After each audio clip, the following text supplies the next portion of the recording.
The opinions expressed on this radio station, its programs, and its website by the hosts, guests, and call-in listeners or chatters are solely the opinions of the original source who expressed them. They do not necessarily represent the opinions of Revolution Radio and FreedomSlips.com, its staff, or affiliates.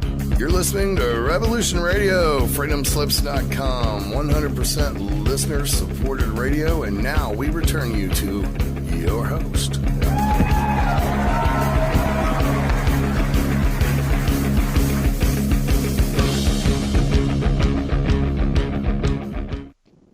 Good evening and welcome to the Divine Truth Show on Revolution Radio with my co-host this evening, Nyssa. How are you, Nyssa? Hi, I'm good, thanks. And tonight we have our lovely guest, Cynthia T Crawford. Good evening, Cynthia. Or good afternoon where you are, I guess. Good afternoon. How are you? I'm doing okay right now. I heard you were ill earlier this week. Is that right? Cynthia? Oh, I think we just lost her, Taj. Can you call her back in? She just disconnected, huh? That's a good start to the show, isn't it? So you'll try and call her back in? Yeah, it's calling now. Oh, okay. I think it's calling. How are you, Nyssa, though? Yeah, I'm good, thanks. Enjoying the sunshine that we've been having. It's oh no, it's not connecting now.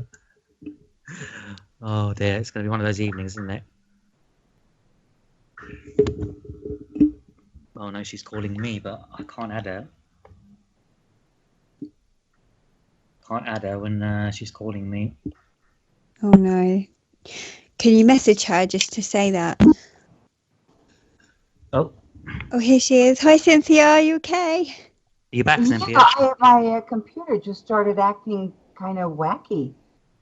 All right, so maybe I'm not sure what's going on. Yeah, if you just turn the video off, maybe. Yeah, I think you've turned the video off now. It's just audio only anyway for this show. That's I think you're trying. Yeah, leave the video off for the time being. Okay. Maybe. But how are you? I was just asking how you were because I know you were ill earlier this week when I spoke to you. Yeah, well, I'm recovering from kind of a virus that kept me in bed for a few weeks, and I'm undergoing cancer treatment. So when you get sick and you're on cancer treatment, it takes a lot out of you. All right, okay. Well, I hope you're okay. Bless you, Cynthia. I didn't know. Oh, that's okay. I'm doing okay. I have brain cancer. Oh, bless you.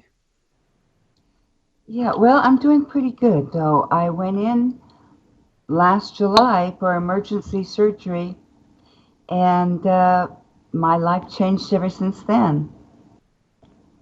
Right. There's quite a few topics I want to cover in the show, but is there anything happening to you recently that you want to talk about? I mean, we spoke a few weeks ago, Right. but I don't know if there's any updates you want to talk about with anything that's going on in your life at the moment. Nothing recent, but it's been primarily the Galactic Federation are the ones I've been having most of contact with, and the Council over the Galactic Federation. And what they've been telling me is really important because we have a lot of starseeds here on planet Earth, and many of them haven't fully awakened, and some of them have been led astray purposely by negative influences that didn't want them to come into their power. So what a lot of the starseeds didn't realize is that when they came to Earth, they had programmed their own DNA strand with their entire mission on it, as well as trigger points where at certain times of their life here, something would happen which would help them remember who they are, or they would have a feeling of urgency. So what they're really asking the starseeds for now is to get into their power source. Would you like me to explain the power source, what it is? Yes, please, Cynthia. Okay. Well, before we came to Earth and into these third dimensional bodies, where we came from, we had the ability to fly without having to be in a plane. We could literally, our bodies could fly. We could bilocate. We could remote view, not only remote view on this planet, but throughout the entire universe and throughout other dimensions. The other thing we had the ability to do was, other than to bilocate, is to bring with us, if necessary, groups of people and to be able to jump dimensions for protection. And I'll explain that. When we were living, before we came to the United States, or to this planet, I better say, when we were living on the ships or on other planets, we were used to assisting other races throughout the universe when they were having wars or when they were inundated by maybe a rogue group of beings, and we were able to actually jump dimensions so that we couldn't be detected. So our power source was very important. We could also deflect any bullets as well as any kind of weapons that were aimed at us. Now, being on Earth, the starseeds had to forget who they were and all of their abilities until it was time to use them. And we're coming across a time now that we're going to be needing to use our powers. So it's important that we activate them and we understand how to protect them. I've had several people, including myself, who was not aware of how to protect our power source or that we even had one. And when we fed into, and I'll use me for an example, I got very angry one time and was resentful for something that had happened. And I just couldn't let go of it, which was a dumb thing. But I just held on to the anger. And the next thing I knew, I was being picked up by an entity I could not see, but it felt like it was at least 8 to 10 feet tall. And he threw me head first into a pillar. And it was only because I put my arm up right before my head hit the pillar that kept me from breaking my neck. Now, I know that doesn't sound like a big deal. I did have a crushed wrist and 2 bones in my arm broken from that.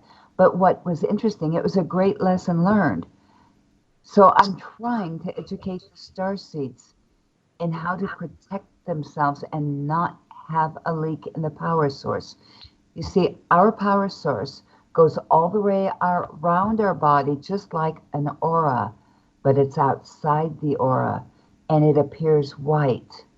And when we starseeds have a leak in our power source, if you can imagine, it would be like pushing a spike through a tire, and you see hear the air coming out of the tire. If the air was all like a white powder, you'd see the white powder coming out of the tire. So our aura, or not our aura, but our power source, actually, when we have a puncture, causes an opening that shows how strong our power is. And any negative entity that is here to stop us uses our power source against us and to keep us from coming into our power. So how do we protect it? We have to do it the same way that we live in the universe, and that is, we all live in the Christ consciousness, which has nothing to do with religion whatsoever. But it has everything to do with how to love one another unconditionally and to see the creator source within each and every being. So we have to remember it is not through our anger and through hatred or resentment that we have power over the dark side. It is through our love and being able to use our white light. So I tell people now, and I will just use another example. A woman had called me, and her 10-year-old son had been in trouble at school for a few weeks. And then all of a sudden she calls me up and tells me, my son got picked up and thrown. Fortunately, he didn't have any broken bones. But when he landed, he started speaking in a different language, in a different voice, and we found out that he was possessed, because what happened was an attachment was able to glom onto him to drain him of his power source. And the young ones have a very powerful power source. So they really look for the young ones to go after. So what I had to do is to help the mother and father bring the boy back into his heart and release that attachment. And so what I had the mother do was I had her put her heart chakra against her son's heart chakra, and the father was on the back side of the boy, and he put his heart chakra against where the boy's heart chakra was. And together they sent so much love to the attachment that had glommed onto him. And they said, thank you for showing us where the weaknesses are, but if you are not of the light, you must leave now. Well, they gave it so much love that instantly it was gone. So this is a key that a lot of people kind of laugh off, and it's sad that they do. And usually it's those that don't understand starseeds, and they're either human, or there's a lot of also negative beings that have been trying to stop us that also incarnated on Earth, and they look for us and they find us by the power source, and they either try to attach to us, and sometimes it may be someone in the family, but the only way to know if they are of the dark side and their mission is to keep us from coming into our power is if they try to keep us out of our heart or believing that the true power of the universe is unconditional love and use of the white light or the source light. So they will try to discourage us. I've had several people call me where their spouse was also one from the dark side and would not allow them to even meet other people or to listen to any programs on the computer that have to do with UFOs or other life forms in the universe. Right. So how Cynthia, how do you spot like these dark beings? I mean, do they emit like a certain energy, or sometimes when you meet someone you get like bad vibes from them? Is that linked to that, or is it more complicated than that? It's usually what it is. There's so many ways. Like I had a woman that was had been with her partner for, oh my gosh, about 15 years, but the partner kept her from ever doing what she wanted to do. And one day she had heard a talk I had given, and she contacted me. And she said, I really need help. I know I'm not from here. I've always known that, but my partner doesn't, keeps putting me down for the things I say and keeps saying, don't be crazy. There are no beings out in the universe unless they're demonic. And finally I told her, I said, you have to decide for yourself. Can you live around this negativity? Because we need to always put our white light around those dark ones and send unconditional love from our heart into theirs. But sometimes when it's a spouse or a partner who claims they're doing this because they love us, we don't always see it. So we have to allow ourselves to feel it. We know when something doesn't feel right to ourselves. But also, the more you practice putting white light around people and sending unconditional love into the heart chakra without them even knowing it, the more you are able to realize, because you will find those that are from the rogue groups that incarnated on earth, you will find them because they can't handle that love and light, and they will find any excuse to get away if they cannot get you to change what you're doing. Right.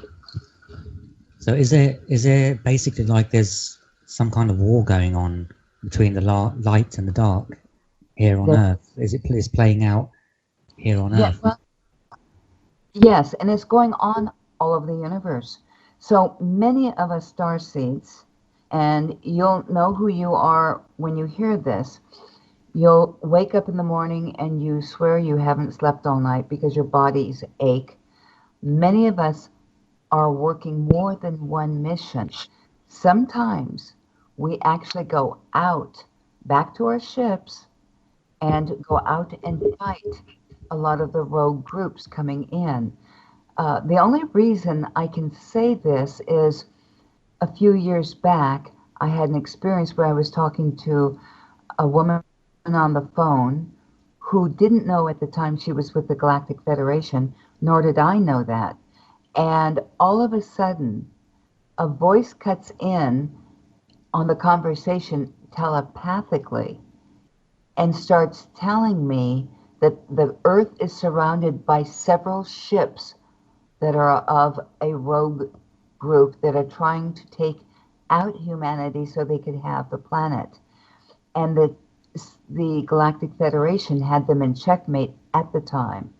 And they did say, if it gets out of control and we need boots on the ground, because that's what they call us, many of us starseeds, because many of them are Syrian warriors of light, and we also have a lot of archangels.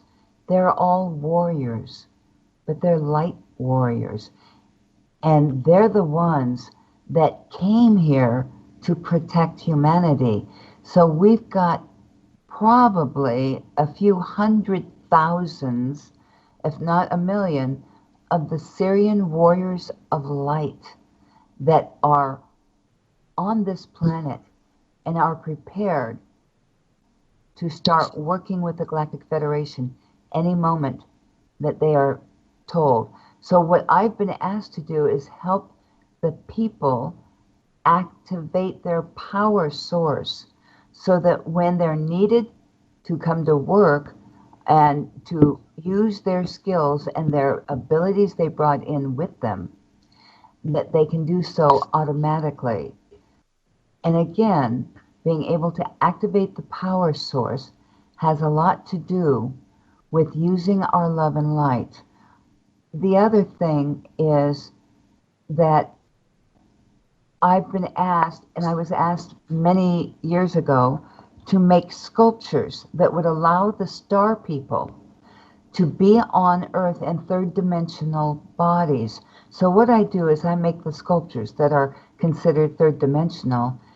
And so the being will actually put a piece of its aspect to the sculptures so that it can be with that particular star being to help activate their DNA strand as necessary and their power source. Okay. I wanted to ask you about your sculptures.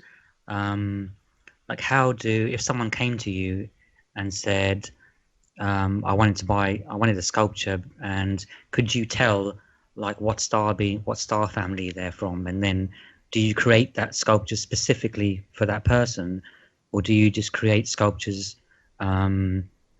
for specific star families already and then give them one that you've already made, or do you customize them for each person?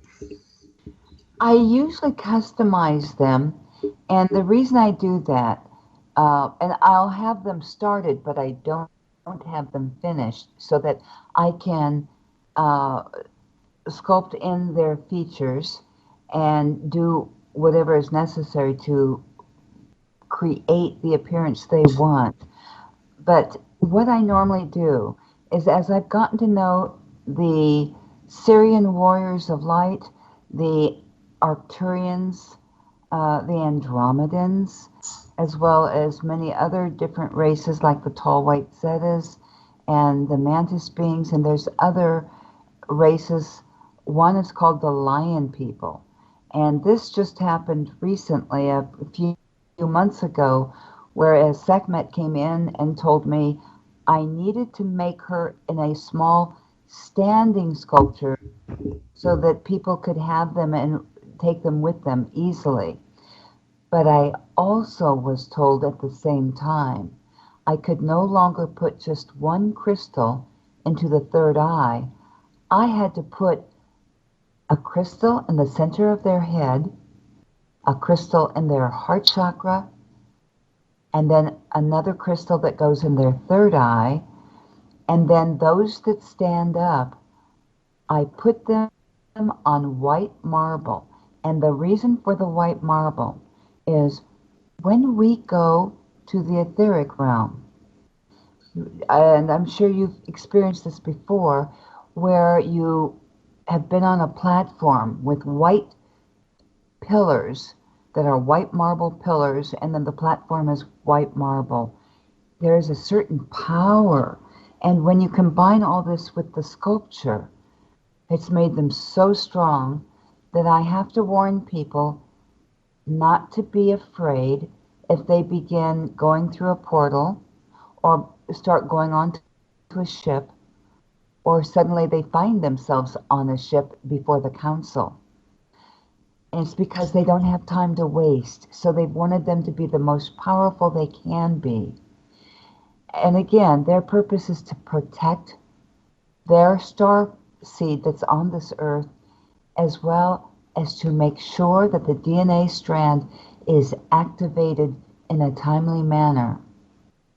Right. So the sculptures are sort of like you put an aspect of their star family into the sculpture, and it helps them like activate their DNA and helps them connect basically with their star family. Is that how it works? Right. But some people don't know who their star family is. And it's not like I have all the answers, but what used to happen back in 2009, when all of a sudden the star beings began coming into the sculpture so strong, is that they began speaking telepathically to me about the person I was talking to and telling me what I needed to know, so that I made sure they got the right sculpture. The other thing is, so we'll ask the stars to send me to email a picture of themselves, a front profile and a side profile. And the reason for this is because all of us starseeds came in with certain features that we could recognize one another. And so like the Syrian warriors of light have certain ears that are easy to recognize. Their nose is fairly easy, as their chin is usually fairly square. A lot of them have a very high forehead or a receded hairline in the front, but not all of them. And then the Andromedans, I've also experienced them, and they are very different in that the Andromedans are not warriors. They prefer not to fight, but what they do is they come in to calm the masses and to teach them how to get into their power in a quick way to protect themselves. And they also come in after one of the races has been devastated on a planet. They'll come in and help the race reorganize their group and get them all back into their power. And they even set up training programs. So to recognize an Andromedan, you look for somebody that has a tendency to be a mediator, because they don't like to fight. They're the ones that will, when two people are arguing back and forth, they will be the one that comes in the center and says, we really don't need to argue. Let's resolve this problem now so that we can get back to being in our hearts. The Arcturians are a different race in which they're very, very powerful, extremely intelligent, but they work a lot with strategies. And for example, one time on one of the planets, I remember the Arcturians were the ones that told us on this particular planet where the rogue groups were hiding and how best to get upon them without them knowing it, and also without putting anyone else in danger. They're great with strategies. And again, they're very intelligent people. But to know if you're an Arcturian, Arcturians are also known as overachievers. These are the people that when they were in school, they couldn't stand just being an average student. They had to be an A plus or an A student at least, or an A plus plus. And the same thing with their work ethics. They were very strong in their work ethics. Mm. So how would you tell like what star family someone is in? I mean, could you tell me, for example, my star family just by talking to me, or would you need more information? Yes, if I had a picture of you, I can do it better. But the other thing is I ask you questions. Right. Because certain things, like the first thing I'll ask you is at what age were you aware that you were having visitations? Right. Well, I'm not sure I am having visitations. I'm very, I don't really remember having any visitations. I don't really see UFOs, but I do have weird experiences with, I guess you could call them entities, or I've seen like shadow people and things like that. Just weird experiences, but Yes. I'm And that's not one sure. of the sure signs. Also, when you were a child, Yeah. did you ever feel like you didn't belong here?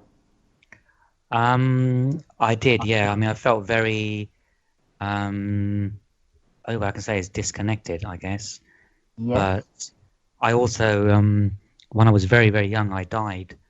I think I died about when I was 9 months old, and I came back. So I'm not sure if that's linked to anything. Some people say like you may have a walk-in when you're young, like another soul will walk into your body. Sure. Maybe that's what happened to me, because I don't really feel like I belong here. I feel like I'm almost a different species to the human race. Sometimes I don't feel like I'm human at all, really, but because I feel very disconnected from people, apart from the people who are the same as me, I guess. Mm-hmm. And this is another thing too. What you're saying is a very valid, is very valid for many of the star beings that are on Earth. We've had a lot of walk-ins, and I'll explain why we've had a lot of walk-ins. Because they look for bodies, and I mean this in a good way. If someone has given up their body, a starseed who has certain powers that they can help humanity with will ask to be able. In fact, it's almost like a raffle to see who's going to be able to move into that body. And usually, because so many of the star seeds or the star people want to come here and to assist, but not all of them are able to handle the energy of being human and the frequency that's on this planet. It's very hard. So we look at that as well. The other thing is, did either of your parents ever tell you that they felt they've had a visitation or woken up to someone standing beside their bed? It's not really something I talk about with my parents. I'm not sure. My mother possibly may have had. She's very, I guess you would say, spiritual. My father passed away a few years ago, but some weird things happened after he died. Things like he would appear in my dreams for a long time, and then he stopped appearing in my dreams. I think I had a walk-in where my father walked into my body when I was drinking a lot one time, because he died. He was an alcoholic, and he died an alcoholic. And I have heard that if you drink, it sort of opens you up to entities and walk-ins and that type of thing. Yes. So basically, I knew it was a walk-in because I don't remember anything that happened that night. And my mother told me I was speaking, my home language is Punjabi, and I can't speak Punjabi, but I was speaking fluent that night when I was drunk, and I was even swearing and, talking in Punjabi, and I can't really speak fluent Punjabi. So, but I was talking like my dad, the same mannerisms, the same expressions as my dad, and it sort of freaked my mom out a bit, but. Yeah, it was a weird experience. That's all I can say. Well, and to me, that's good that your dad was able to come through you, because it did shake you up. You have a mission here, and your dad had to have known it. So many people think that when we die, we wait for the angels to come and take us, and there's always that religious aspect. Oh, you have to wait until Judgment Day. Well, that is religion. It has nothing to do with reality. We don't wait to Judgment Day, because I was brought up believing, and Judgment Day, they decided whether I was good enough to go to heaven or if I had to go straight to hell. And that is such a God, I don't know how to put it other than it is a control mechanism that the Illuminati literally put on us, because they've been controlling this planet Earth for thousands and thousands of years. And what better way to control humanity than to make them feel not worthy enough, or to make them feel that they're being judged all the time, and that they also have to learn to judge others in order to know who they should be around. Well, the truth is that living in the Christ consciousness means we don't judge, we're not prejudiced, and we don't feed into fear or anger or hatred. We love all beings, and we're able to see the Creator source in every being there is. That's what the true Christ consciousness is. The other thing is, when your mother had you, she never told you that she had anyone visiting her during her pregnancy? No, I haven't really talked to her about that. The only thing I know is, I don't want to go too much into it, but when I died, it was an accident. Someone tried to kill me when I was 9 months old. So. Okay, I'm sorry, there was some kind of static on the line. I didn't hear you. So when you died, what happened? It wasn't by accident. Someone tried to kill me on purpose. Okay. And I sort of know who it was and why. I don't really know why they did it, but yeah, it was a weird situation. My mom explained it to me only after my dad died, because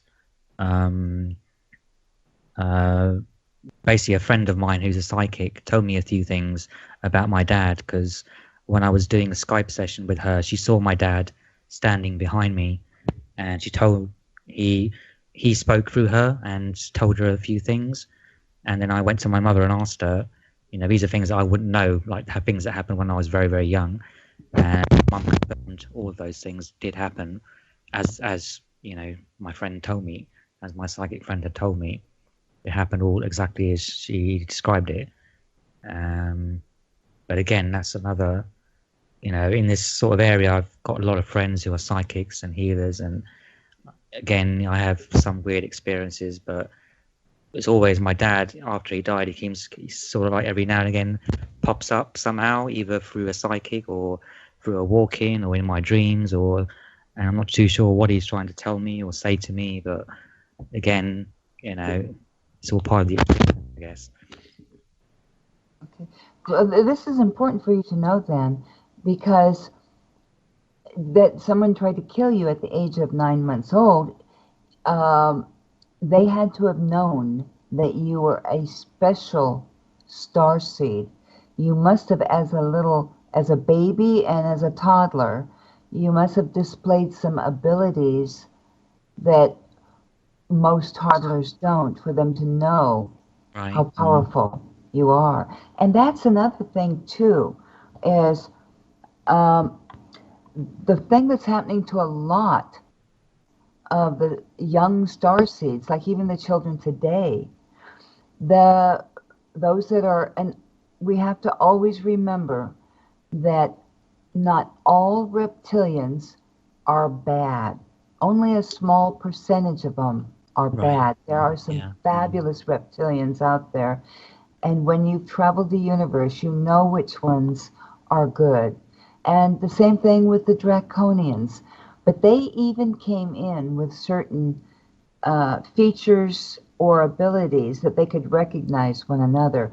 But what they are doing now is they're looking for children. So I tell everyone that has any small children, and even teenagers and so forth, make sure you protect them. Make sure you teach them how to use their love and light, because many of the children, actually, when I was in the hospital having my surgery, I had a brain mass. And when they were doing that, I was taken out of my body and into my body in stasis on the ship. And I went before the council. And there were also 2 different alliances that had contacted me. And what these alliances did, which was mind-blowing, they said, help our starseeds there. They're being attacked. And they were showing me these children that were being, well, I didn't understand it at the time until later on. I heard about this several months later. And we've all heard, I think, about Pizzagate. Yeah. Well, what they use these children for, and they try to kidnap them and use them in their ceremonies, but because their powers are so great, if they can get into their power source, they can suck the power sources from them. And that's what they're looking for. That's why you hear a lot of times when you'll see one of these people that's a reptilian incarnate as a human, and all of a sudden they look really youthful. Right. And especially if they're with the Illuminati. Right. So do they specifically target like star children then? Absolutely. Specifically. That's because of their energy. Absolutely. Absolutely. So we need to protect them, and we need to teach them how to protect themselves, because there may be a time that they're walking by themselves somewhere and somebody just out of an area they weren't expecting just jumps out and grabs them. Yeah. And this has happened. And so we've got to make sure that our children learn, because our children may be young. Like, for example, one of the women that comes to visit me from Canada, her and her husband, they're both of the blue race, but they're similar, but not a Zeta race. They're a smaller race. They're about 3 feet tall. They've got more of a rounded face, and they've got little round black eyes. Well, actually, they're so dark blue that it's hard to tell if they're blue or black. But they are exquisite healers. And so she came down here a few months after I'd had my surgery, and her children had knowledge that was way beyond most adults. And they were like 8 years old at the time. And their knowledge was incredible. And they remember being on the ships, and they tell about what it's like being on the ships and how they help their mom. Well, their mom also leaves her body here on Earth when they need her. So she works only on the ships, medical transport ships, where there are hybrid children, or what some call alien children, but I call them star children. And she works on there, and her children help heal these children and so forth. You know, the other thing I forgot to say to you was when your mother had you, one of the signs that a lot of people are unaware of. I had a woman one time at a conference that was, she was there only because a friend was interested in UFOs and all that, and she just agreed to go along, but she didn't want to listen to any of the speakers because she didn't believe in any of that. Mm-hmm. So my guides telepathically told me to walk up and talk to her. So I started to talk to her, and I said, "Are you here because you've seen UFOs or because you've had actual experience?" And she said, no, not any of that. And I said, "Are you sure?" And she goes, "Okay, yes, I had an experience one time, and I woke up, and there were two beings standing over me, and they wore what looked like black hooded cloaks. I couldn't see their face, but," she said, "I thought they were the Grim Reaper." And she said, "I was yelling at them to get out, to get out." And so I said to her, and again, my guides help me. They will talk to me telepathically so I can relate to the person what's being said. And I told her, I said, "Was your baby at the time," or I said, "at the time that you saw these two beings, were you sick?" And she said, "I wasn't sick, I was pregnant." And I said, "Were you having complications with your pregnancy?" And she said, "No, this is the only pregnancy she had, because the 5 before that all died in the womb, and she couldn't carry them beyond 2 months of pregnancy. But for some reason, she carried this one full term all the way to 9 months. And then she was pregnant with twins after that." And I said to her, because she was freaked out thinking about this black hooded being, and I said, "Would you like to know who this is?" And I said, "Let me first ask you about your children." At the time, her all 3 children were in college. And I said, "They're either studying to be like maybe a vet, or someone in the medical industry, or they're interested in the ocean and keeping the ocean life alive, and find out, the different things going on so they could enhance the ocean and do what's necessary to keep the ocean life from dying out." Or I said, "There's some kind of thing to do with maybe even the planet, preserving the trees, helping all the plants and so forth."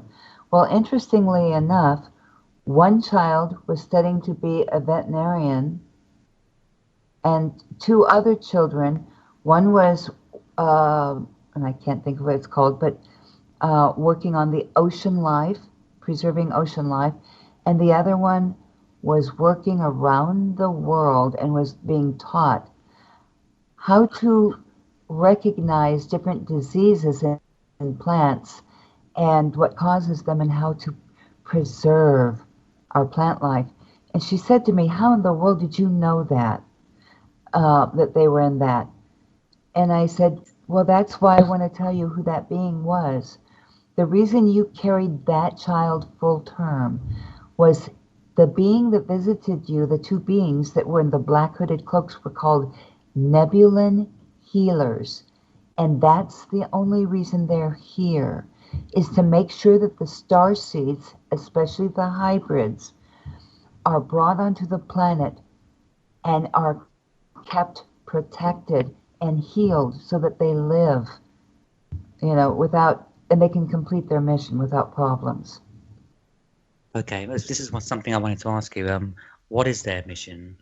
Why are they here? Is this linked to the ascension, or is it something else? Why are so many star children incarnating right now at this time?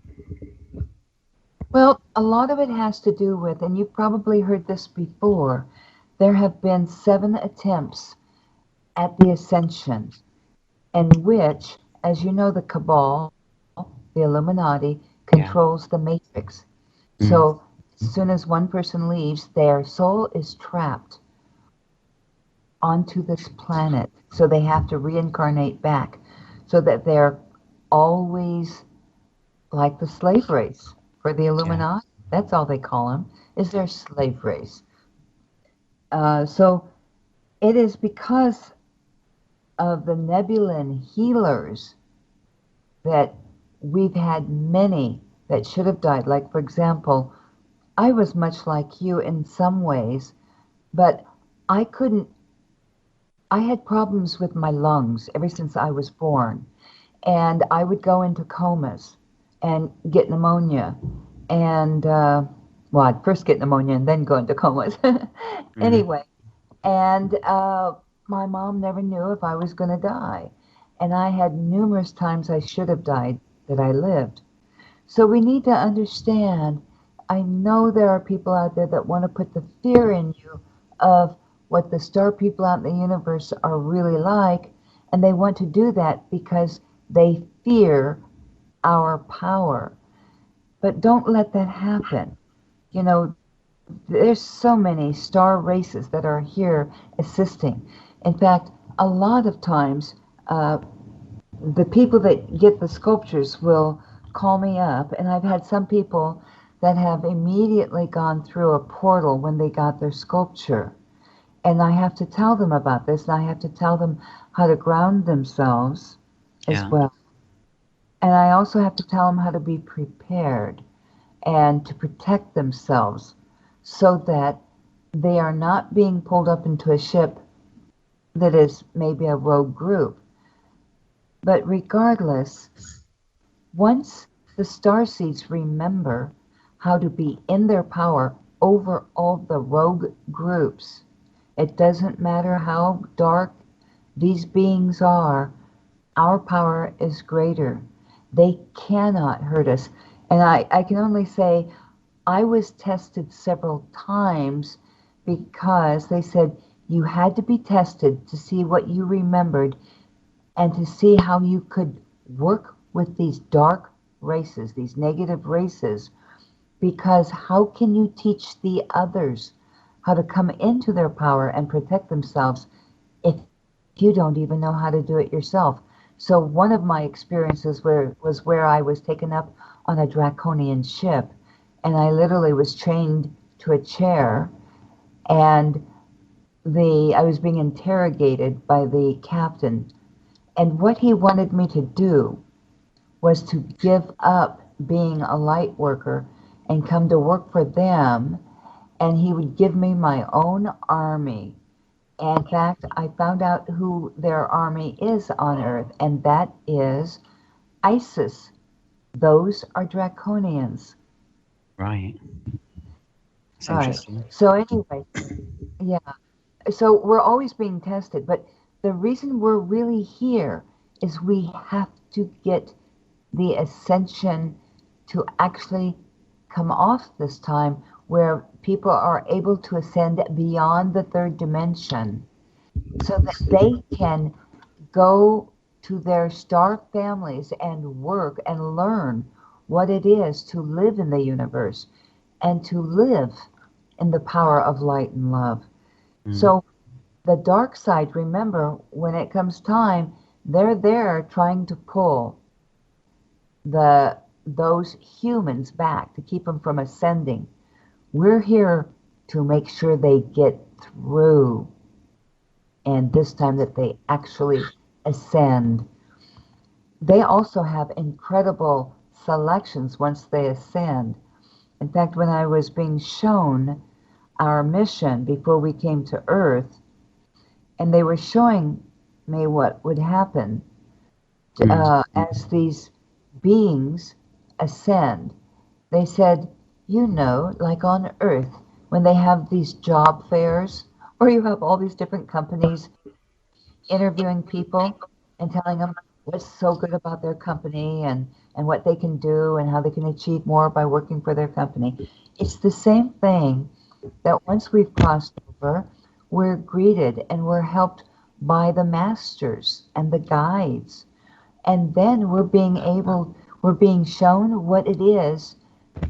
And we have all these different races that are benevolent races that we can choose from, that we can learn their ways and work with them, and then work with the Galactic Federation.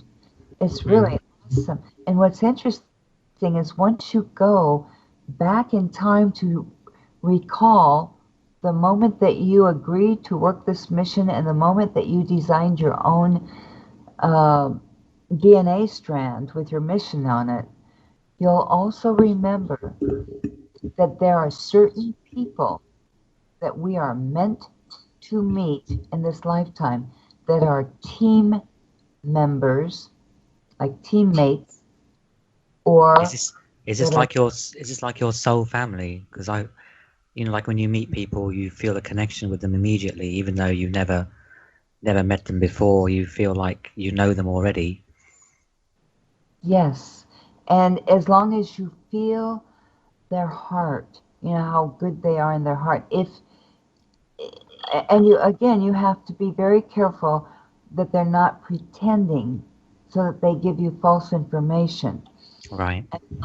But yes, you will recognize them right away, and it's almost as if you've known them through other lifetimes. Yes. And those. Yeah. Yes. Sometimes, sorry to butt in, but sometimes I feel that they can mimic someone from your soul family, or they can infiltrate someone from your soul family. So they could take someone, say, who was your husband in like a past life or something, or mimic the energy of that person, and then use it to try and darken your light and to try and stop you from doing what you're here to do. Do you find that? Yes, you're right on. Yeah. Oh. Okay, Cynthia, we're just going to a commercial break for a few minutes, so if you just mute your microphone, we'll be back in a few minutes. Okay.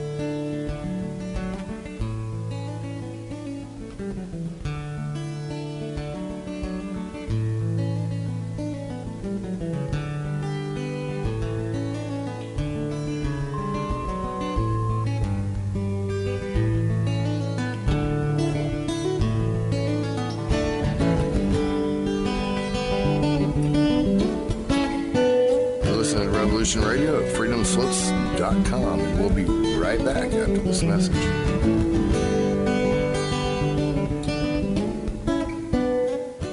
The opinions expressed on this radio station, its programs, and its website by the hosts, guests, and call-in listeners or chatters are solely the opinions of the original source who expressed them. They do not necessarily represent the opinions of Revolution Radio and freedomslips.com, its staff, or affiliates.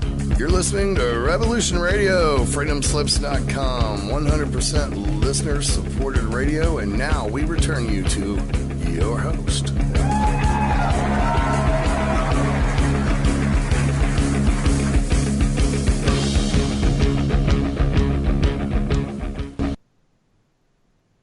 Welcome back to Revolution Radio, the Divine Truth.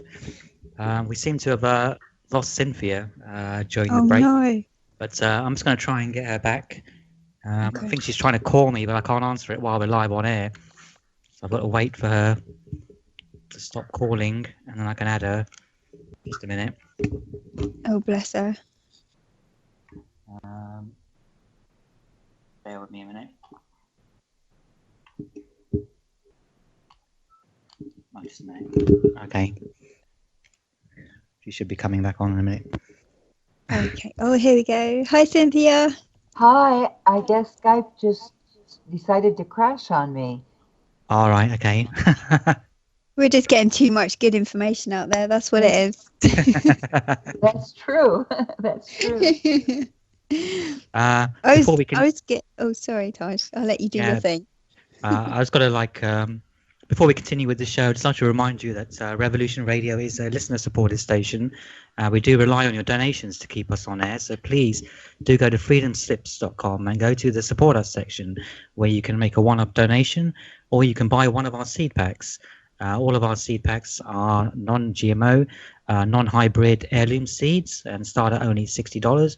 Or you can join our monthly support club where you can make a monthly donation starting at only $10. So we'll return back to the show. And hopefully you're still there, Cynthia. I'm here. Hopefully we won't have too many more technical problems tonight, but this is part and parcel of live radio, I guess. Yeah. Can I just ask you a question, Cynthia? Is that okay, Taj? Yeah, go for it. Yeah, I was just going to ask, Cynthia, have you had any experience of anyone who remembers coming here from a place which is like the reversal of here light-wise? So at night time, instead of seeing a black sky with specks of stars, there was light with specks of darkness. Would that be in the light being realm, or have you heard of that before? I haven't heard of it. I have had people contact me that knew from birth that they were not from here, and had especially teenagers that have contacted me, and they tell me about their planet, and they're very conscious of it. But I've never heard of that, so I'd like to learn more about that. Yeah, it's kind of like the it's really hard to describe, but it's like if you come through the sun, it's kind of like from the other side of here, the sun would look like a black hole, would look black, like the black sun. It would be black on that side, and it's light on this side because the light that comes through it is coming from there.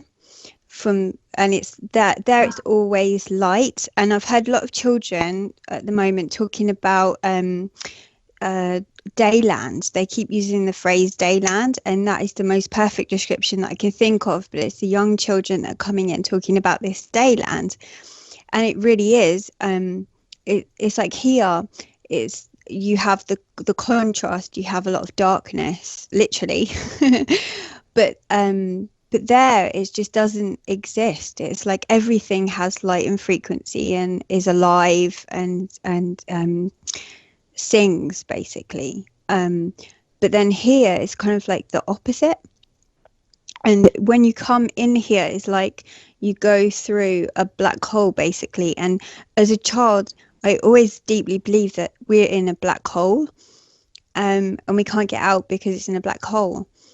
And so I'm always looking for like scientific research that would like support that theory that we are actually in a black hole, because I know that there is another place that it's the opposite of this universe.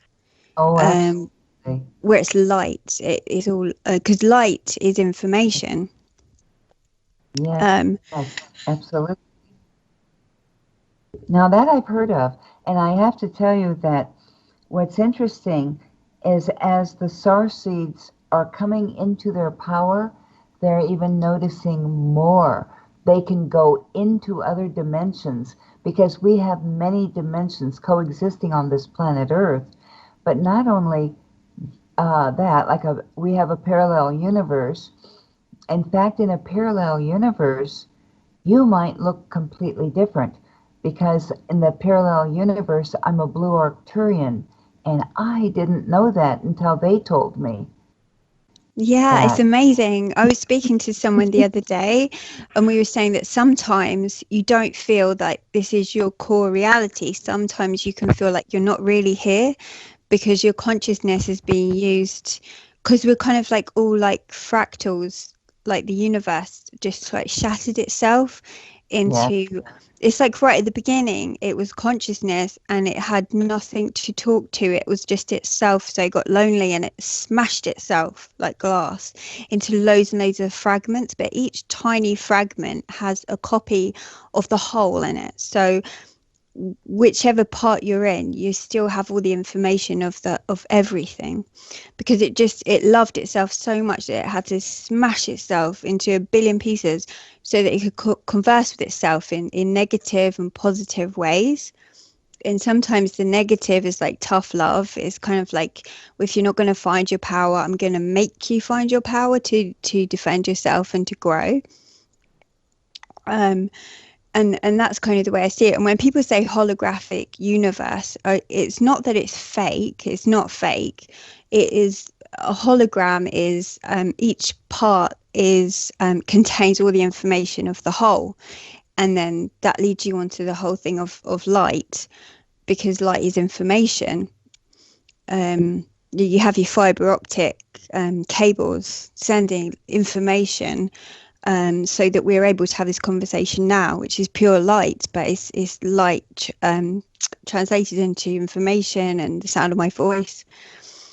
And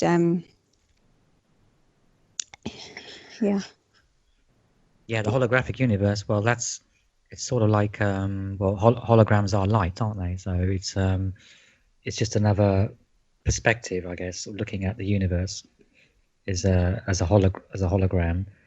But I also wanted to ask you, Cynthia, a few things about like the military programs that are going on, like MK Ultra, and the mind control weapons that are being used on people. You've talked before about psychotronics and using frequencies on people. Do you want to talk a bit about that and why they're using psychotronic weapons on us? And are they specifically targeting like star children, or are they targeting hybrids, or just generally, everyone? Yeah, they are targeting anyone that carries the light, that is a starseed, and it doesn't matter what age you are. In fact, I've had some people that are in their 70s that have also been targeted. But the problem that we have is that they are, as long as we don't understand how to protect ourselves from these energies, we can end up with a lot of problems. Like, I've had people tell me before, my brain cancer was part of being microwaved, and I had a hard time believing that. But then I had a professor who also did remote viewing and remote healing, and this is a guy that's 90 years old, who called me up one day and said he didn't believe in any of this microwaving or psychotronics. And he said, I was tuning in on you to find out how you're doing, and I saw these laser beams going into your head. Do you know what that is? And I said, I have an idea, because at the time my brain had swollen so bad that the doctors had to keep me on steroids, a higher dose of steroids, because of the swelling, and I was starting to have migraines again.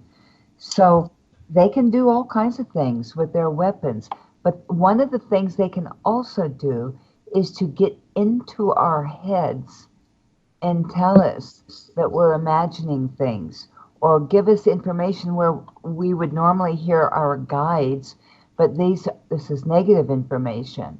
And if anything comes into our head and trying to create fear or anger in us or resentment, the same thing with those that were sending the microwave to me.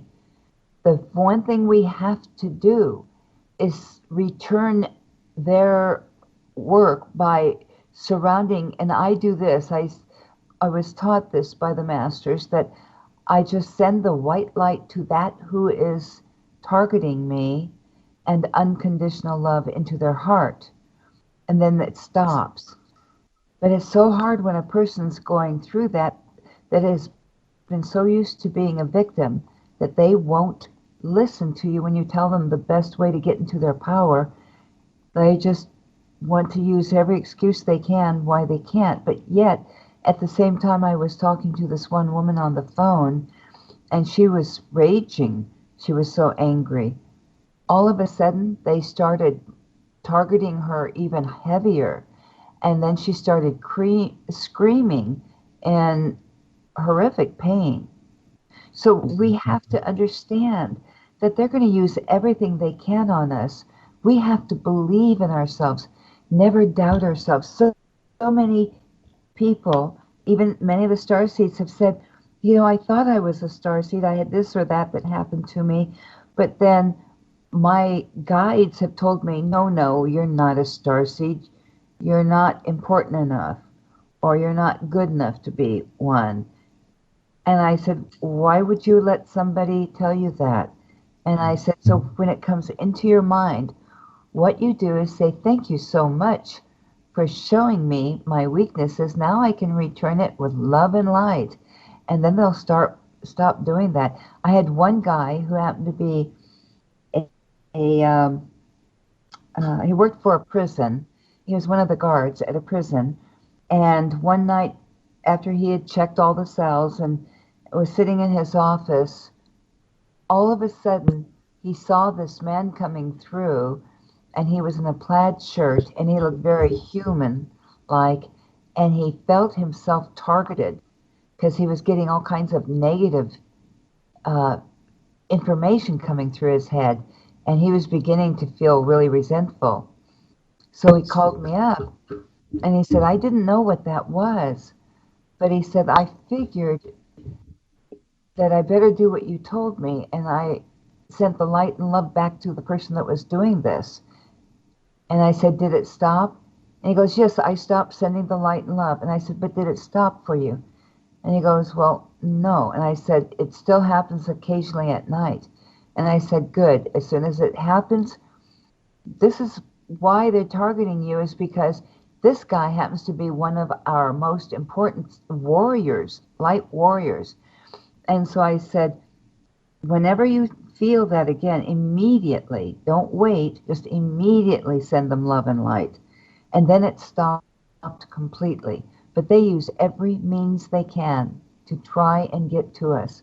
We have to believe in ourselves and believe in our powers. And we need to find our other team members that we came into this planet with, because we can help each other.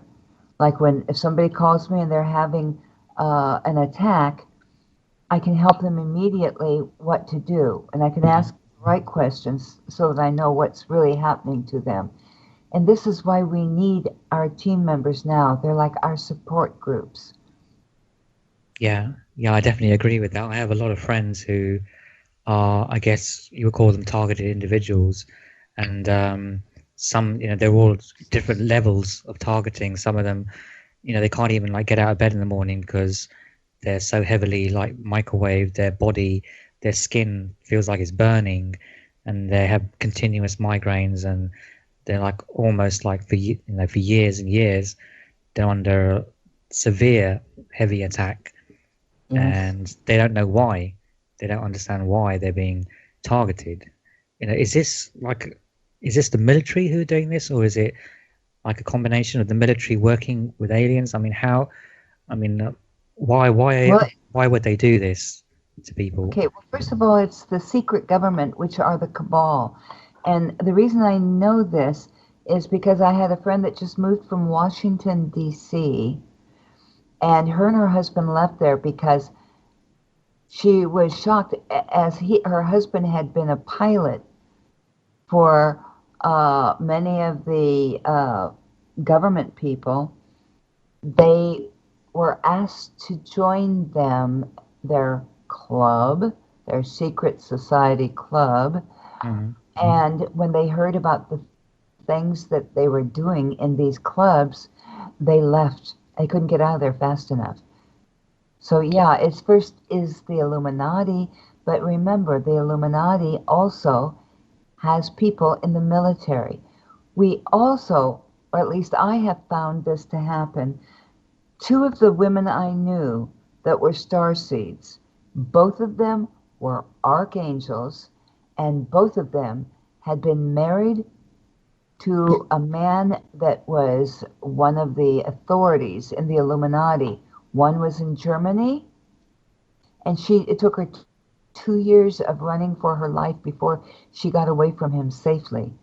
But what these beings do, and again, these are the reptilians, the draconians that are trying to keep the ascension from coming off.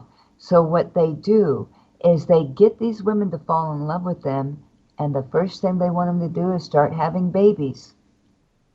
And these are their children that they absorb a lot of the frequency and energy from, but they also then get the children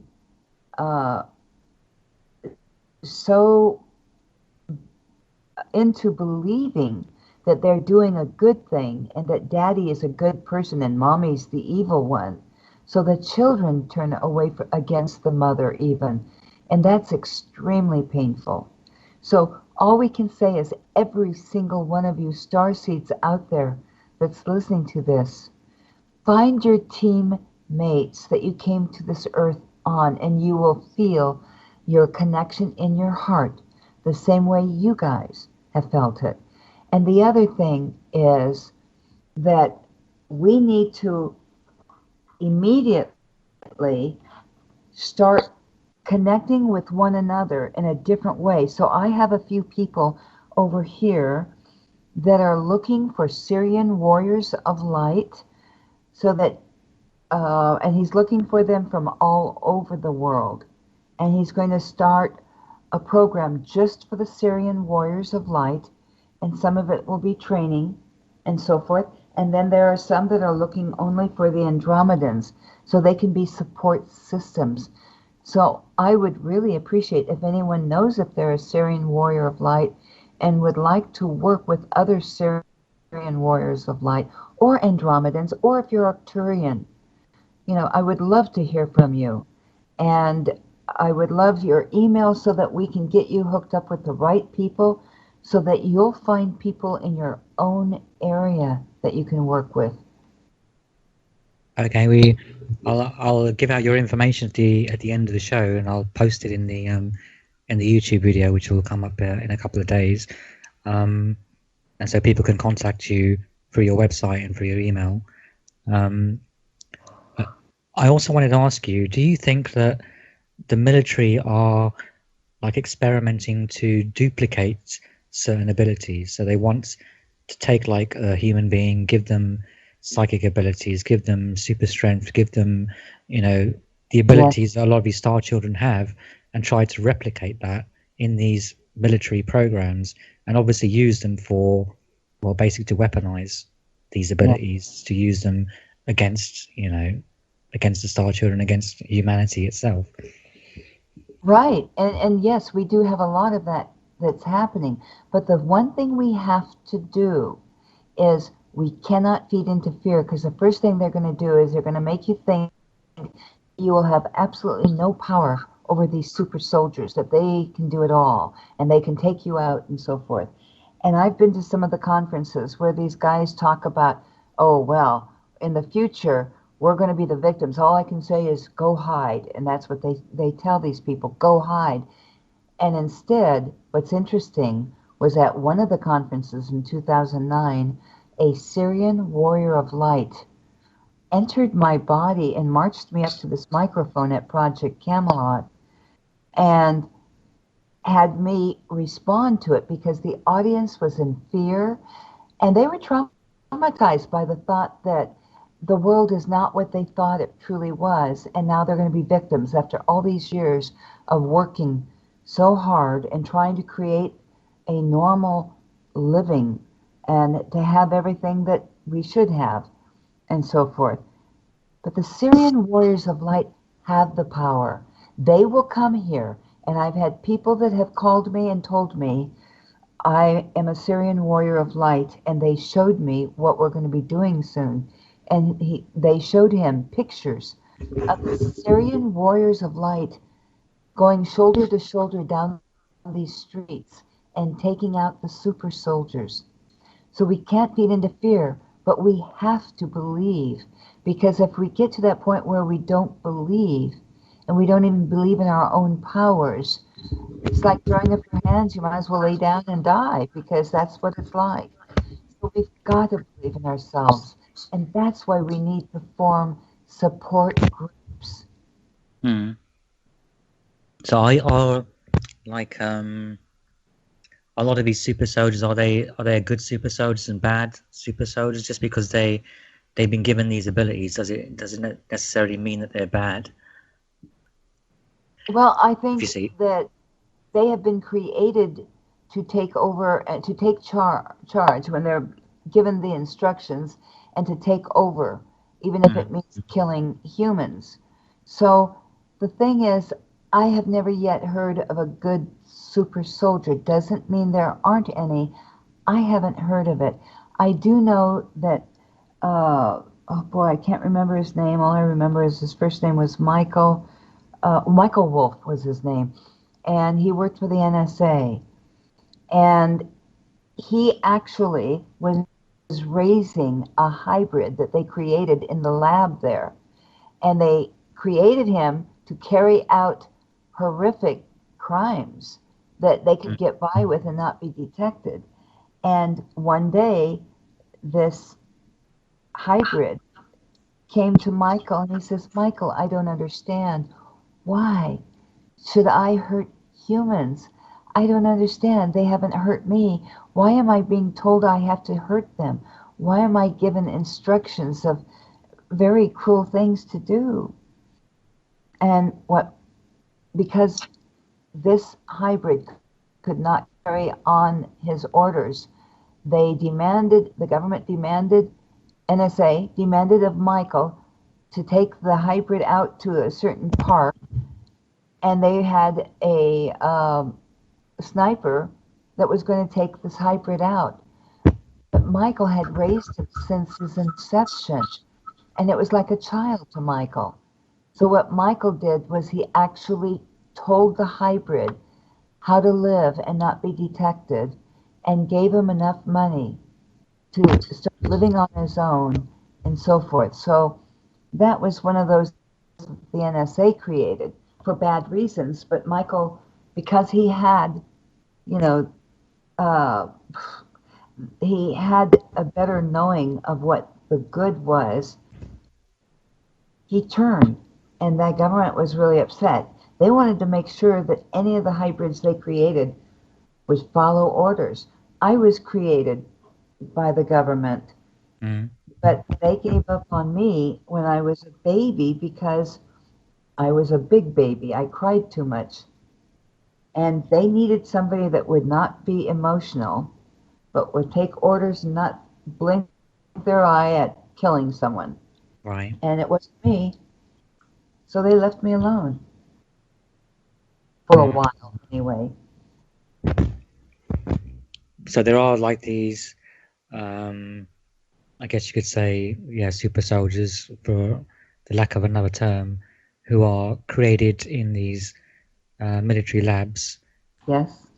Basically to take on like Star Children and other hybrids, to basically attack them. And I guess the ultimate goal is to kill the Star Children. Is that right? Yes. But they also want to take out anyone that stands in their way, because you see, every time we've had different Earth things happen where we've started the planet Earth all over again, many of them have come back because the Draconians have kept them entrapped in the Matrix purposely to use them. So many of them have come back, and if they start again proving that they are of the light and disapproving of all this murder and so forth going on, that's when they take those beings out. Okay. You said earlier that this is like the 7th time that we've tried to ascend. Do you see like it happening this time, or will we have to go through an 8th time and a 9th time and so forth? Well, actually, it is going to happen this time, but this is what we're being shown.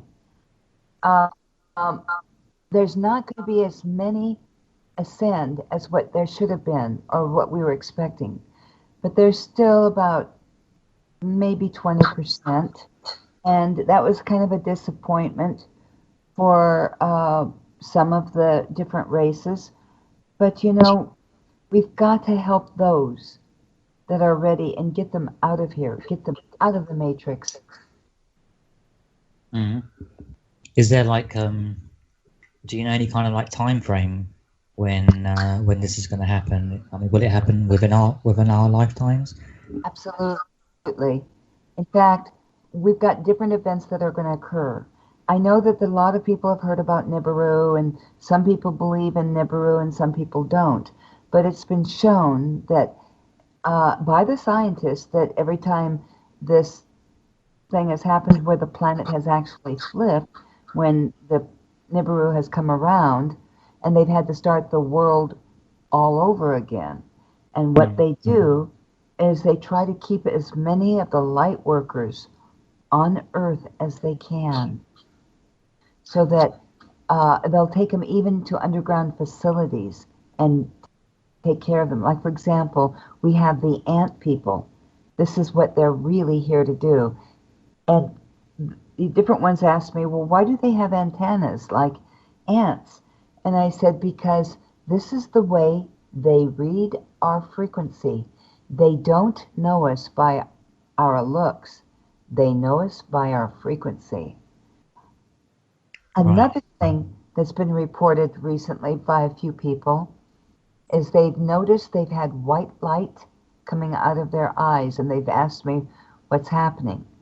And it happened to me, and I was kind of amused because I didn't know what it was or why it was happening until a friend came over late at night. She was going to spend the night here, and we were going to go to a conference the next day together. And she saw my eyes, and she said, your pupils are pure white.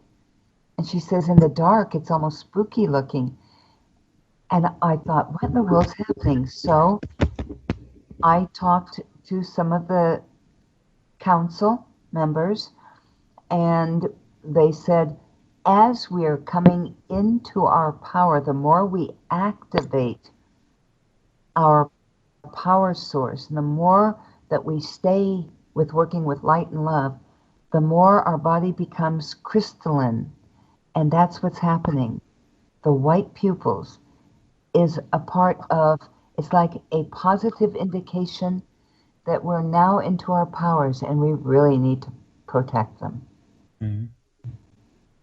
I mean, I've heard the stories about Nibiru, and I'm sure there are probably people who know what's really going on with Nibiru. I mean, like astronomers, and even a lot of stuff that's going on in Antarctica and the South Pole. I don't know if you know anything about the South Pole telescope and the what's the other one? The one that the Vatican has, the Lucifer. I think it's called the Lucifer telescope. That's sort of like looking for. Well, most people think it's looking for Nibiru or Planet X or whatever you want to call it, and certain people know when it's coming, but whether anyone will be told when it's coming, I doubt. All the starseeds will have all their DNA strand completely activated, so that they will be in their power, because they will be able to telepathically communicate with other races that are here helping us, and they'll be able to go back and forth to the ship. In fact, I've had a lot of people that have ended up on the ships and didn't even know they were captains. This is the other thing. There's a lot of people out there, almost every single group that came as a team, there is a captain or one that can fly the ship, and there's one that can maintain it, and there's always a healer in this, and we always have to have the Andromedans, because they're the first ones that are able to talk the people out of anger and out of fighting and get them into their hearts, so that they don't become victims. Do you think there's a lot of people who don't even realize that they're maybe star children because they haven't been activated yet? Because if they're activated now, maybe it's too dangerous for them, and they'll only be activated at the right time when they're needed. Because I've heard that before as well. Well, that's true, because we have to protect certain people with abilities. For example, there was a guy I knew, and he and I had met each other at different conferences, and so we stayed in touch. His name was Jack. But what happened with Jack was that in 2010, he got a hold of me and he said, a friend of mine that I had gone to high school with said she's being taken up on ships and she's freaking out because she doesn't know who they are that's taking her up on the ships. And she doesn't know if they're the good guys or the bad guys. And I said, can you help her? And I said, well, send me a picture of her. So he sent me a picture. And not only did he send me a picture of her, but in the picture, he was standing right beside her. And the interesting thing was, a Syrian warrior of light came in as I'm looking at the pictures, and I told Jack, I said, Jack, you've always said you never ever had dreams of being on the ships or seeing aliens. And I said, but you've always had an interest in this. And he says, yeah. And I said, well, they've told me you've been on the ships a lot. He goes, nope, I haven't. I would have remembered that. And I said, well, you don't remember. But they said, very soon now, you'll be going on the ships again. And sure enough, his sister called me 3 months later, and Jack had died mysteriously in his sleep. There was no physical reason for his death, but it's just like his body gave out. And Jack came through telepathically and into my third eye. He was on the ship and he was wearing a captain's uniform, and he had a message for his sister. And the message was, first of all, he gave me one thing that he and his sister knew that nobody else knew, so that she would believe that he actually was communicating through me. And then after she realized that that was truly her brother, he said, every single night that I've been on Earth, I've gone back into my body in stasis and have taken over as the captain of the ship. And then in the daytime, I'd have to return to Earth. But they need me now full-time on the ship because there's too many wars going on. So there's a lot of wars going on in the universe. Many of us are playing double duty to help other areas besides Earth. Right. I want to talk to you a bit about abductions. I did a show a while ago with Mary Rodwell, and we talked a little bit about this, that the majority of abductions are positive. Like, I think she said something like 80% of abductions are actually positive experiences, where things like healing and awakening and things like that are involved. But we only ever hear about the bad abductions. And we talked a bit about things like my labs, military abductions, compared to the positive alien abductions. And I don't know if you've had experience of abductions and whether they've been positive or negative experiences, and whether you want to talk about that. I would say probably 98% of my abductions were where I was taken on the ship and working what I normally do on the ship. And the only times I've had negative were when the star people, the Galactic Federation, allowed me to be abducted by, like, the Draconians, because I needed to know how to take my power from them so they couldn't control me. I couldn't teach others how to save themselves or be in their power if addressed by a Draconian. There's also another person, I don't remember his last name, but his first name is David. He's a hypnotherapist, and he does nothing but talk about all these negative, bad aliens, and he talks about how they're here to the hybrids are here to take over the world, and they don't care at all about the humans. They just want to be in charge. Right. And a lot of us starseeds are given these challenges when we need to also use them to help others. So now I don't care who abducts me. If I'm taken up on on a rogue ship, I can get myself off the ship without a problem, simply by loving them. And that's really what it's all about. Right. So, So for most of the people that you've spoken to, have they had positive experiences when it comes to abductions? I would say that probably 98% at least of all people I've talked to have had positive experiences. And those that have had the negative, it was in order for them to learn how to help others.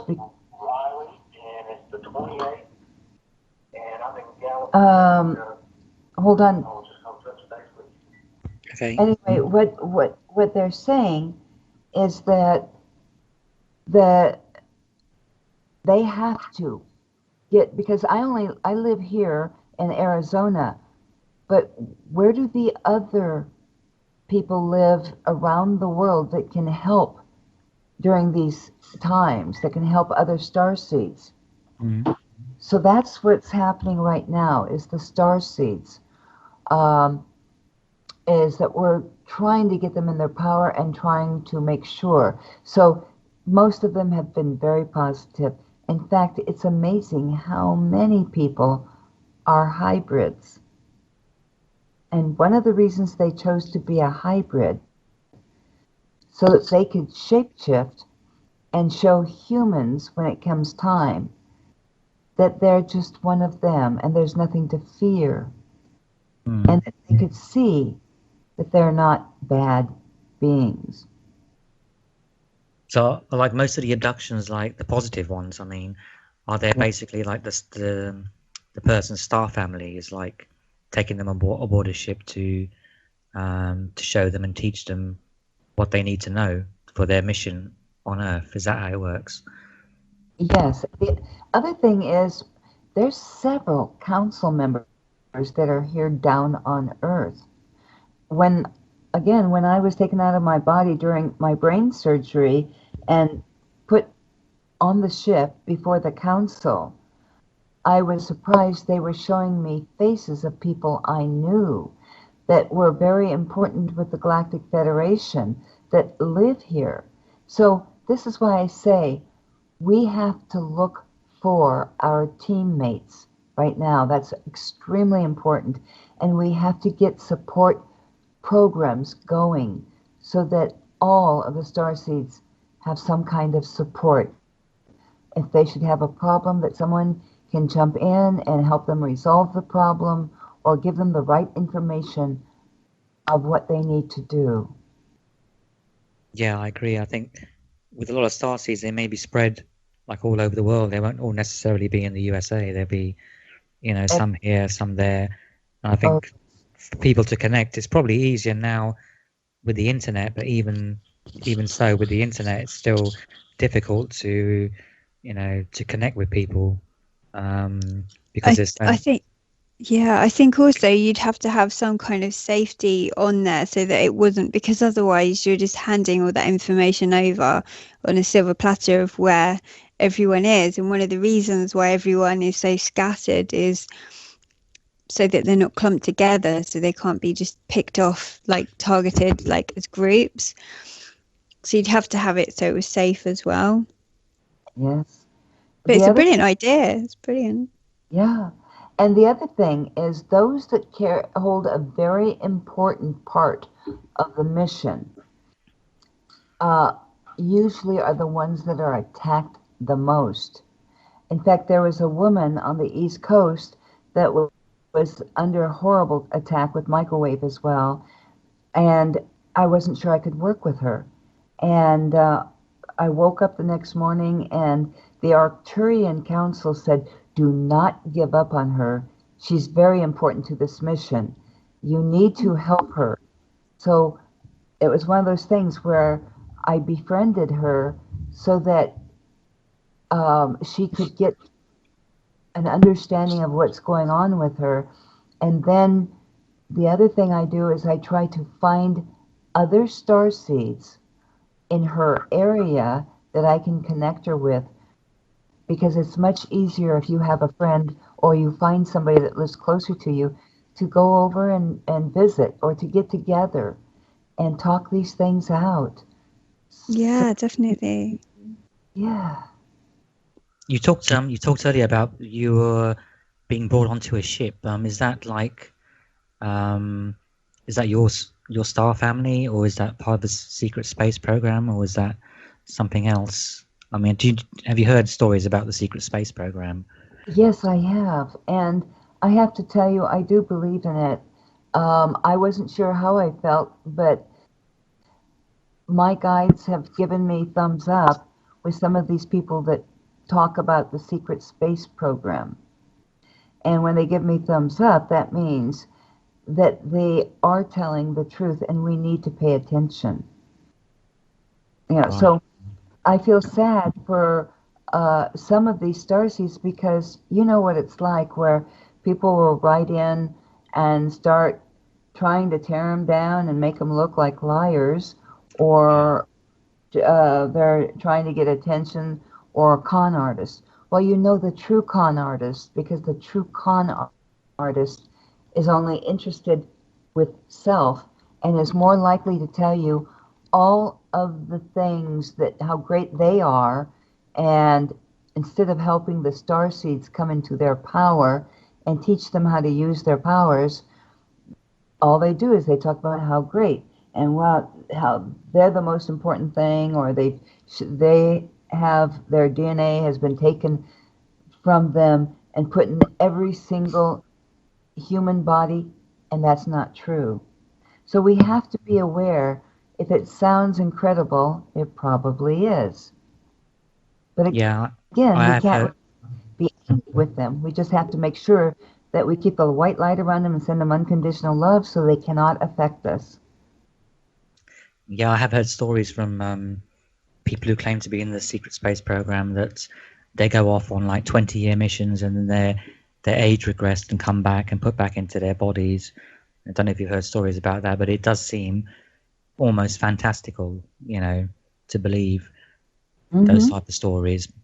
But you're saying you've experienced, or the secret space program is real.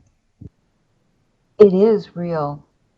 But you see, this is the other thing, is there's so many of us starseeds that are connecting to the council and that are given, because they update us. And this is one of the reasons why a lot of times we'll suddenly find ourselves on a ship, especially if we've had that experience before. And what they're doing is they're trying to get us up to date with all the new strategies and what's happening and so forth. And I've had them actually show me on their hologram table on the ship where these rogue groups are and what their intentions are and so forth. But are you always taken on the same ship, or are you taken on different ships depending on what you need to learn or what you need to be told? On different ships. In fact, I was one time on Ashtar's ship, and I had so many people say, "Oh, Ashtar, he's really bad. He pretends to be a master while he's not."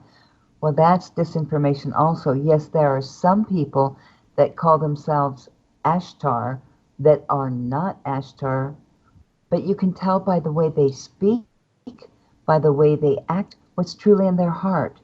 So the Ashtar that I met, it was awesome. Actually, it was very difficult for me to come back to Earth because it was so nice. I remember looking out the windows out into the universe and seeing all these stars and planets and everything as we're flying, and it was just beautiful, and I miss that.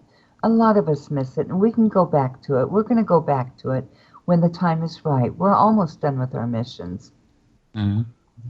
We're going to finish up in about 5 minutes. Is there Okay. anything like you want to say to our listeners, like in the last few minutes, a message, for our listeners, for people who may be thinking that they're star children and they don't know what to do or where to go or how to deal with, what's happening to them?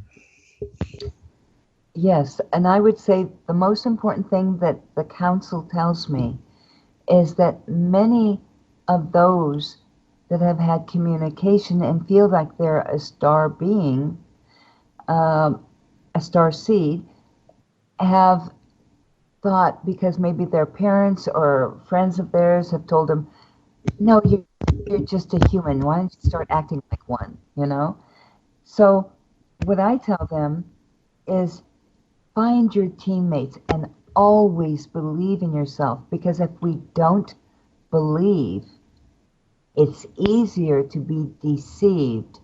So we must believe in ourselves. We know in our hearts. We don't need another person that's negative out there telling us, oh, don't be silly. You have nothing to do with the universe, and there's no beings out in the universe. It's all in the movies. Well, where do you think the movies got their ideas? Most of people, as you know, one of the star seeds is, let's see, what's his name? He wrote Avatar and made it into a movie. James Cameron. That's it, James Cameron. He is definitely a star seed. And there are several others. For example, there was a weekly series that was on, I can't remember the name of it right now, but it had to do with, I think it was called The Tomorrow People, about these people that had these special powers of telekinesis and ketokinesis and all kinds of different powers that they feel are not normal human powers. And they have them, and they must believe in themselves. But the other thing I would say to the starseeds, let's find your group now. The group you came in here with, it's time to find them, and let's hook up with others from our group. Like if we can get the Syrian Warriors of Light to all unite and help one another, it's amazing what they can do. And the same thing with the Arcturians. There are so many captains, so even in our team, when we came to Earth, there's someone that can fly the ships. Whether they've actually, most of them have been interested in flying planes, whether they've tried it and then decided it's not for them, it doesn't matter. But one of the clues of a captain is their interest in flying. Right. So let's connect all over the world, and let's become really powerful and believe in yourselves, and don't let anyone, no matter who it is, take that away from you. Just hold on to it. Okay, Cynthia, where can people contact you? Where's the best place if people want to get a sculpture done or they want to contact you for more information? How do they get hold of you? Well, my email address is Cynthia T Crawford 1949 @gmail.com. And I have a friend, her and I have a website together. She makes the necklaces and the pictures, and I basically make most of the sculptures, excepting she has a few of her own that are those that have come to her.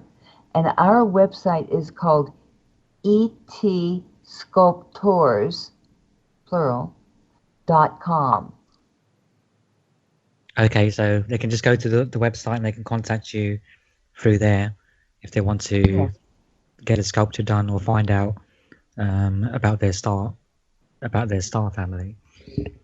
And those who are looking to unite with other like members that are of their same group, if they would email me, I have two wonderful people that are working on websites so that you will have people in your area that you can connect with, that can be support groups. All right. Okay. So is this only just in the US? Is it like support groups in the Nope. US? This is all over the United States. All right. I Yeah. mean, I'm sorry, all over the world. All over the Because world. All right. Okay. yes, I've got people in Australia that are really good about, they have programs in their area and training programs, and they're led by a very powerful Andromedan that works there in Australia. I've had some people in England that also do this, but we really need more people in England reaching out to join, because there's so many people in England that feel all alone. Okay. Well, that's the end of the show. I'll post all your contact details in the YouTube video. I just want to thank you, Cynthia, for coming on the show. Thank you, this evening. Cynthia. Okay. Good night, everyone.